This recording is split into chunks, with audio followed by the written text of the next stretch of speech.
Kothamangalam mini civil സ്റ്റേഷനിലെ ലിഫ്റ്റിൽ ലൈറ്റുകൾ പ്രവർത്തിക്കുന്നില്ല. വാതിലടഞ്ഞാൽ വെളിച്ചം തീരെ ഇല്ലാതാകും എന്നതാണ് അവസ്ഥ. ആയിരക്കണക്കിന് ആളുകൾ നിത്യവും വന്നുപോകുന്ന 6 നിലയുള്ള ഈ കെട്ടിടത്തിന്റെ മുകളിലെത്താൻ ലിഫ്റ്റ് അത്യാവശ്യവുമാണ്. ലിഫ്റ്റിൽ ലൈറ്റുകളില്ലെന്ന വസ്തുത അറിഞ്ഞ മട്ടിലല്ല അധികൃതരും. ഒരു റിപ്പോർട്ട്. കോതമംഗലം മിനി സിവിൽ സ്റ്റേഷനിലെ ലിഫ്റ്റിൽ കയറുന്നവർ ഒന്ന് പേടിക്കണം. ലിഫ്റ്റിനുള്ളിൽ കാലങ്ങളായി ലൈറ്റുകൾ പ്രവർത്തിക്കുന്നില്ല.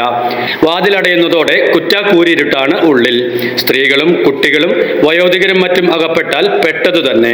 ഓരോ ദിവസവും വിവിധ ആവശ്യങ്ങളുമായി ആയിരക്കണക്കിന് ആളുകൾ വന്നുപോകുന്ന 6 നിലയുള്ള സിവിൽ സ്റ്റേഷൻ സമുച്ചയത്തിലെ ദുരവസ്ഥയാണിത്.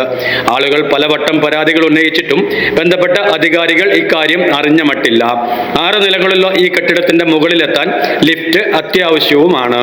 ഗ്രൗണ്ട് ഫ്ലോറിലാണ് ഇലക്ഷൻ വിഭാഗം, taluk office, taluk supply office, legal metrology എന്നീ ഓഫീസുകളുടെ പ്രവർത്തനം. 1-ാം നില താലൂക്ക് ഓഫീസിനായി ഉപയോഗിക്കുന്നു. ചരക്ക് സേവന നികുതി office, town employment office, PWD office, sub district educational office, sub industrial office എന്നിവയാണ് 2-ാം നിലയിൽ. Joint RTO office, district education office എന്നിവ 3-ാം നിലയിൽ പ്രവർത്തിക്കുന്നു. Food safety office, statistics office, ശിശു വികസന പദ്ധതി ഓഫീസ് എന്നിവ 4-ാം നിലയിലും, conference hall, labour office, technical education office എന്നിവ 5-ാം നിലയിലും ഉണ്ട്. മൈനർ ഇറിഗേഷൻ ഓഫീസും PWD നിരത്ത് വിഭാഗവും റീഡിംഗ് ആൻഡ് റിക്രിയേഷൻ റൂമും 6-ാം നിലയിലാണ്. ഈ ഓഫീസുകളിലെല്ലാം എത്തുന്ന സ്ത്രീകളടക്കമുള്ള ഉദ്യോഗസ്ഥരും ജനങ്ങളും നിത്യവും ഉപയോഗിക്കേണ്ടുന്ന ഒന്നാണ് ലിഫ്റ്റ്. എന്നിട്ടും ലിഫ്റ്റിൽ ലൈറ്റുകളില്ല. കാലങ്ങളായി ഈ ലിഫ്റ്റ് വെളിച്ചമില്ലാത്ത നിലയിൽ തുടരുന്നു. അനേകം തവണ ജനങ്ങൾ ഇക്കാര്യം ഉന്നയിച്ച് പരാതികൾ നൽകിയിട്ടുണ്ട്. എന്നിട്ടും അറിഞ്ഞ മട്ട് ഭാവിച്ചിട്ടില്ല അധികൃതർ.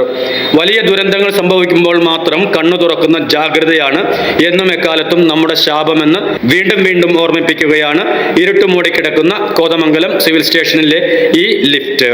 News desk, media 60, Kothamangalam.